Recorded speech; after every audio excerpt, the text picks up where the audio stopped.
2047 का लक्ष्य इन मजबूत नींव पर खड़ा है।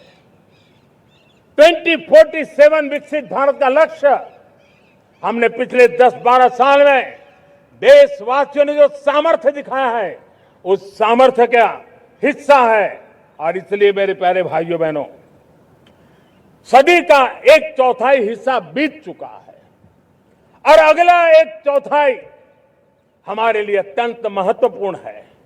अब हम रुक नहीं सकते हैं, हमारी गति नहीं रुक सकती है, हमारी दिशा तय हो चुकी है, हमें प्राप्त करके रहना है। और इसके लिए हमें अपना वर्क कल्चर बदलना होगा। हमारे वर्क कल्चर को बदलते हुए हमें हमारी सोच को भी बदलना होगा, हमें हमारे काम की गति को भी बदलना होगा। जो काम पिछले 5-7 दशक में नहीं हुए हैं, वो काम हमें आने वाले 5-7 साल में करने हैं।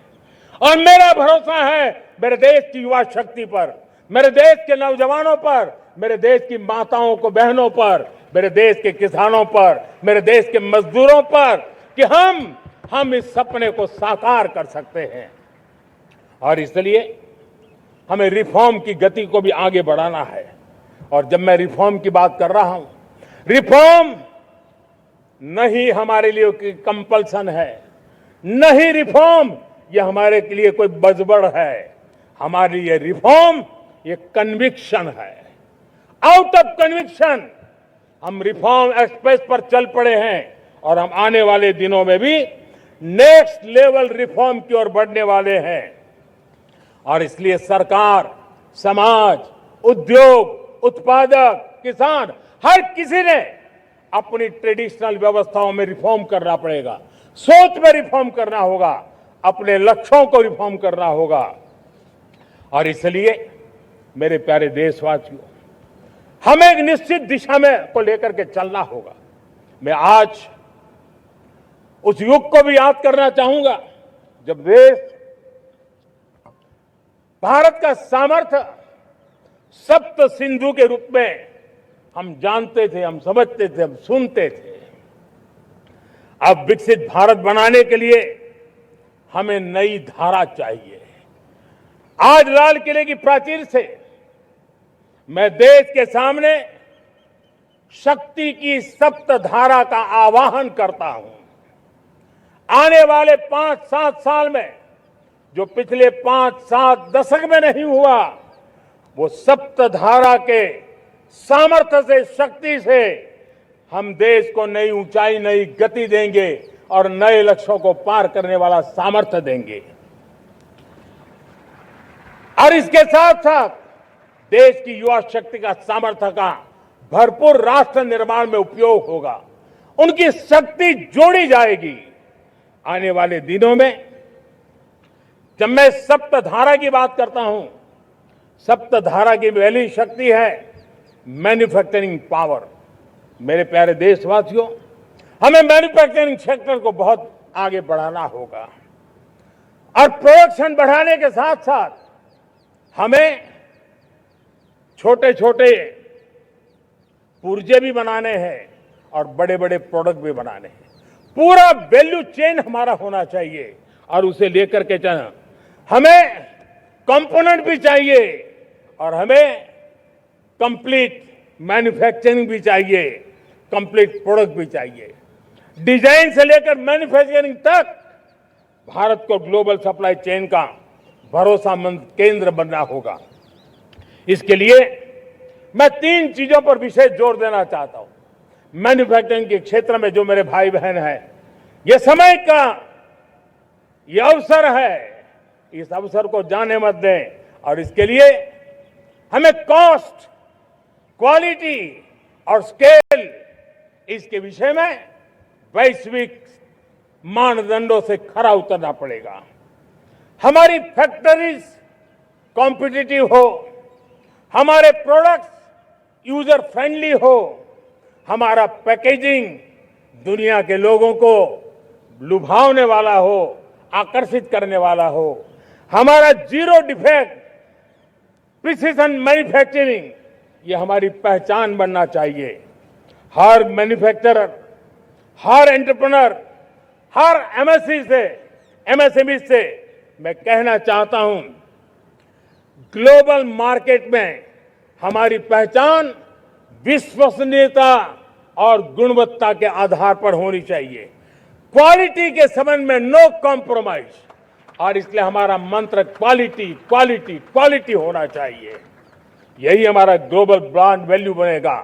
मेरे प्यारे देशवासियों, इस सप्तधारा की दूसरी शक्ति है कृषि और फूड प्रोडक्शन,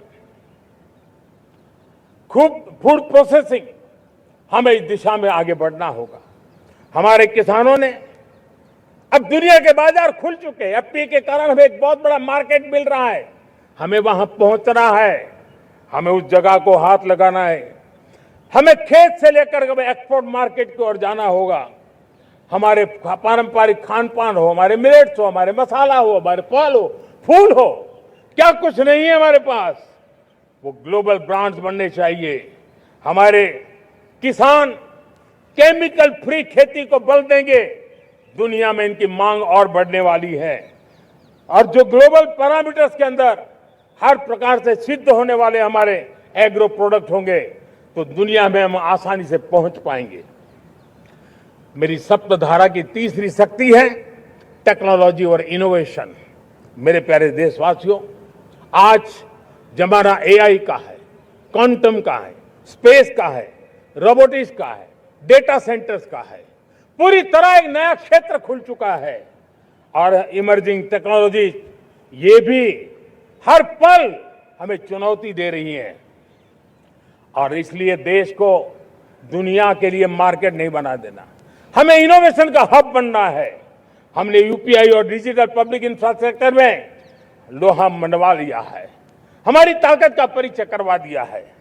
अब भारत को डिजिटल पब्लिक टेक्नोलॉजी, उसको भी दुनिया के कोने कोने तक पहुंचाना है। भारत को नेक्स्ट जनरेशन कम्युनिकेशन टेक्नोलॉजी में लीड करना है। मेड इन इंडिया 6G हर कोने में पहुंचे, ये हमारा लक्ष्य होना चाहिए और हमें उसमें तेजी करनी चाहिए।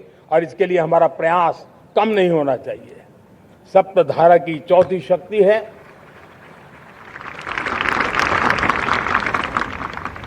गति शक्ति।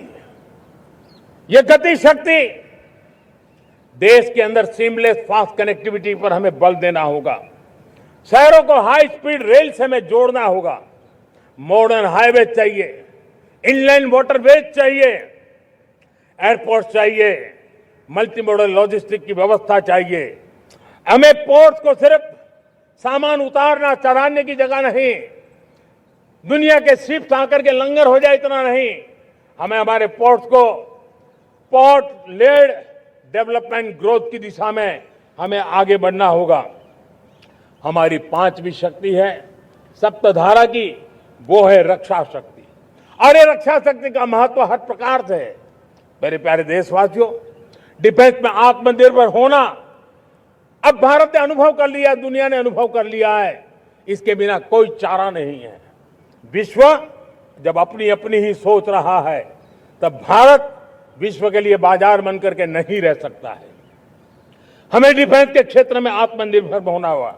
Next generation defence technology develop करके हमें ग्लोबल सप्लायर बनने की दिशा में हमें लक्ष्य लेकर के चलना है। हमें ड्रोन, काउंटर ड्रोन सिस्टम को विकसित करना होगा और हाइपरसोनिक डिफेंस टेक्नोलॉजीज, उस पर हमें लीडरशिप लेनी होगी। साथियों, साइबर सुरक्षा भी आज हर घर के लिए एक समस्या बन रही है। वो भी एक रक्षा का क्षेत्र है जिसमें हमारे युवाओं की जो सामर्थ्य है, उस सामर्थ्य का उपयोग हम देश के और दुनिया के लिए कर सकते हैं। हमारी सप्तधारा की छठी शक्ति है ग्रीन इकोनॉमी, ब्लू इकोनॉमी, जो ग्रीन जॉब को भी जन्म देती है। हमें green hydrogen, renewable energy, energy storage, green mobility, green manufacturing in global scale हमें पा करके रहना है। हमें दुनिया जब ग्लोबल वार्मिंग की चर्चा करती रहती है, हम रास्ते खोजते रहते हैं, हम समस्याओं का समाधान दे रहे हैं। और भारत एक ग्रीन मूवमेंट का बहुत बड़ा सामर्थ्य लेकर के चलिए। भारत के पास ब्लू इकोनॉमी के लिए भी बहुत बड़ा अवसर है। बहुत बड़ा लंबा हमारा कोस्ट लाइन है। ब्लू इकोनॉमी के लिए बहुत बड़े अवसर है। फिशरीज है, कोस्टल टूरिज्म है, ओशन टेक्नोलॉजी है। ऐसे कितने ही क्षेत्र हैं जिसमें हम आगे बढ़ सकते हैं। मेरे प्यारे देशवासियों, भारत सप्तधारा की जब बात करके लेकर चला है तब हमारी 7वीं धारा है और दुनिया के लिए इसका अपना भी एक महत्व है और वो है भारत का सॉफ्ट पावर। भारत के सॉफ्ट पावर की ताकत है। आज योग ने पूरी दुनिया को भारत के साथ जोड़ के रखा हुआ है। योग दुनिया के लिए एक ऊर्जा बनता जा रहा है। भारत के लिए विश्वास का बड़ा कारण बनता जा रहा है। जिस भारत के पास आस्था के केंद्र हो, जिस भारत के पास आयुर्वेद हो, जिस प्रकार से भारत के पास होलिस्टिक हेल्थ केयर की व्यवस्था हो, हील इन इंडिया का मूवमेंट हो, हम दुनिया के अंदर हमारे सामर्थ्य को लेकर के जा सकते हैं। हैंडीक्राफ्ट हो, संस्कृति हो, हमारी फिल्में हो, हमारा क्रिएटिव वर्ल्ड हो, वीएफएक्स हो, हमारा एनिमेशन हो, हमारी गेमिंग हो, डिजिटल कंटेंट हो, क्रिएटिव वर्ल्ड के अंदर भारत अपना रुतबा दिखा सकता है। हमने उसको वैश्विक सामर्थ्य के रूप में विकसित करना होगा। आज भारत ने वेव समिट को एक बहुत बड़ी ताकत दी है। दुनिया धीरे धीरे भारत का ये जो world audio visual and entertainment summit है उसकी राह देखता रहता है और वो भारत के सॉफ्ट पावर को, भारत के क्रिएटिव दुनिया को परिचित करेगा। मेरे प्यारे देशवासियों, भारत के पास विशाल वन्य संपदा है। हमारे पास 100 से ज्यादा नेशनल पार्क है। क्षमता बहुत है, लेकिन विदेशी टूरिस्टों को आकर्षित करने में हम कम पड़े हैं।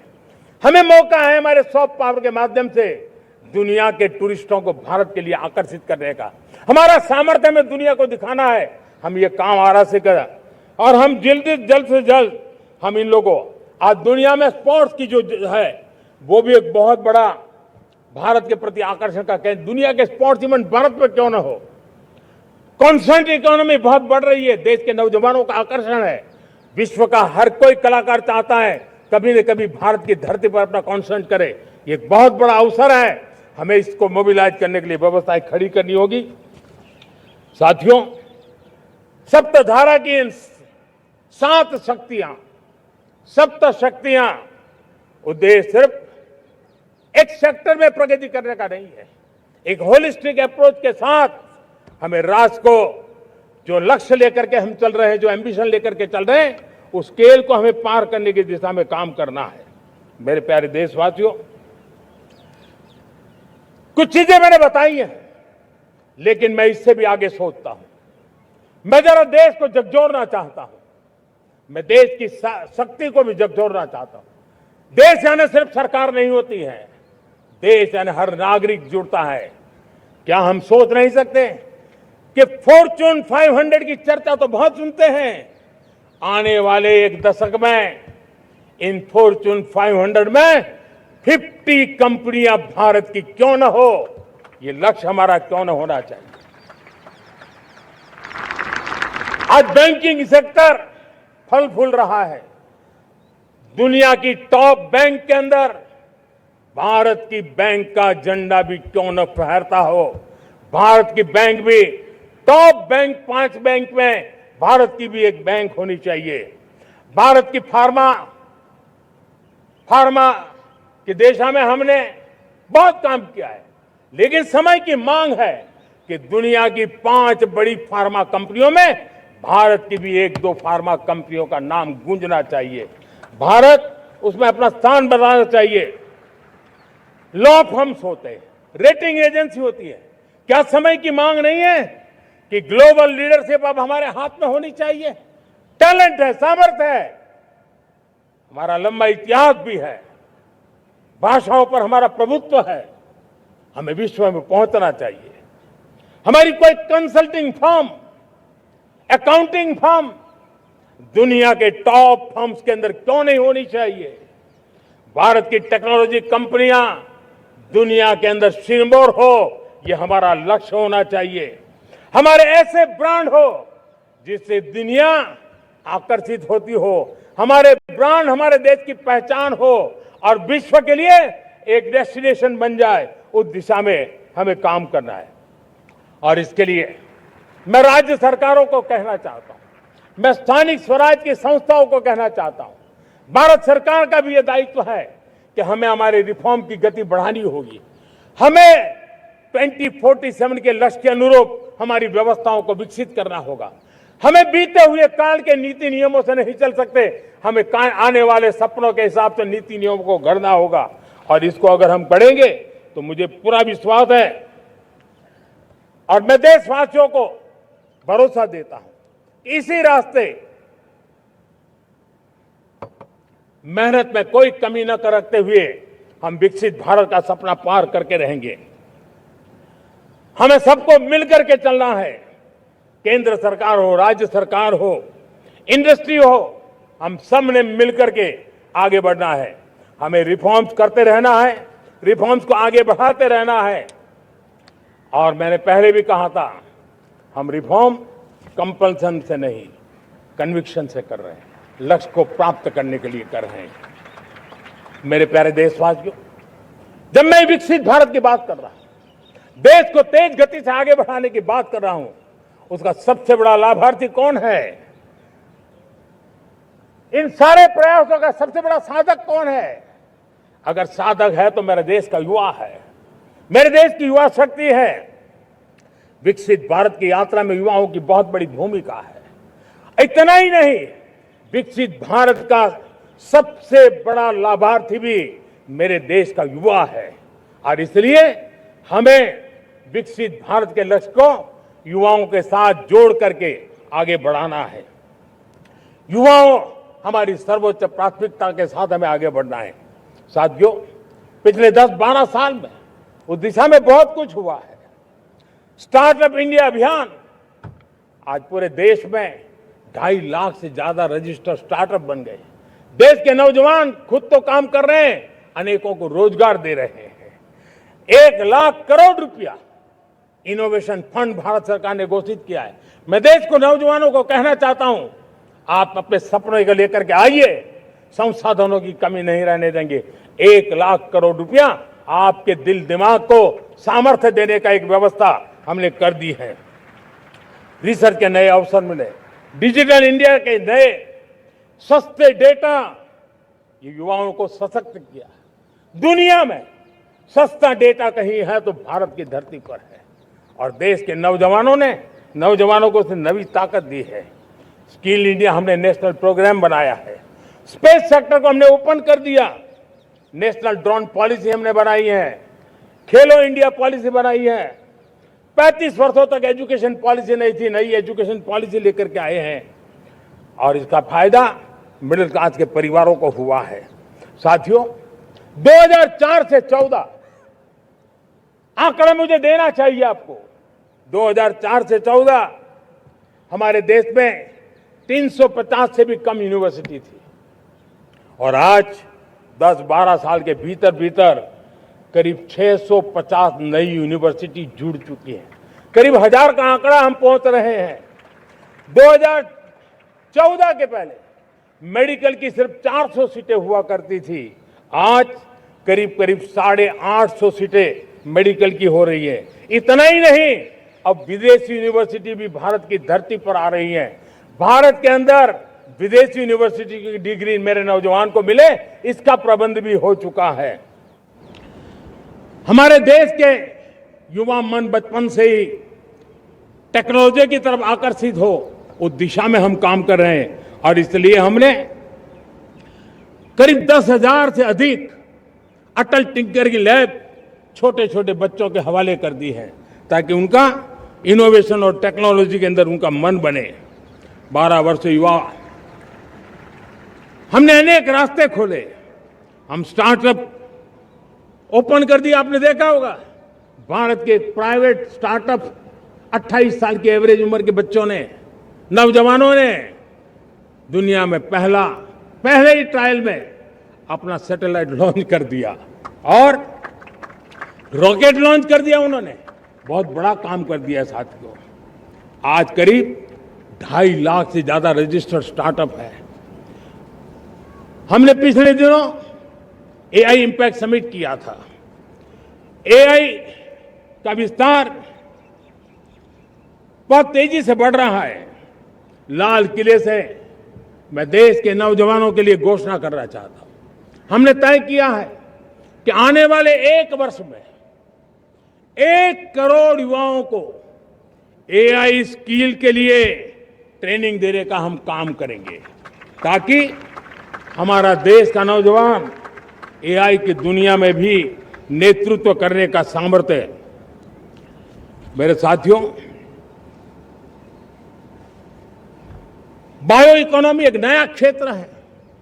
एक समय था 2014 के पहले सिर्फ 60,000 करोड़ रुपए का बायो इकोनॉमी का काम होता था।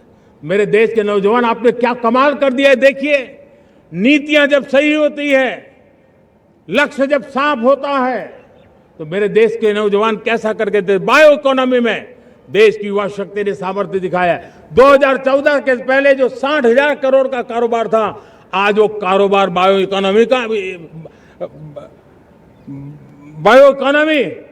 20 लाख करोड़ पहुंच चुकी है। दोस्तों,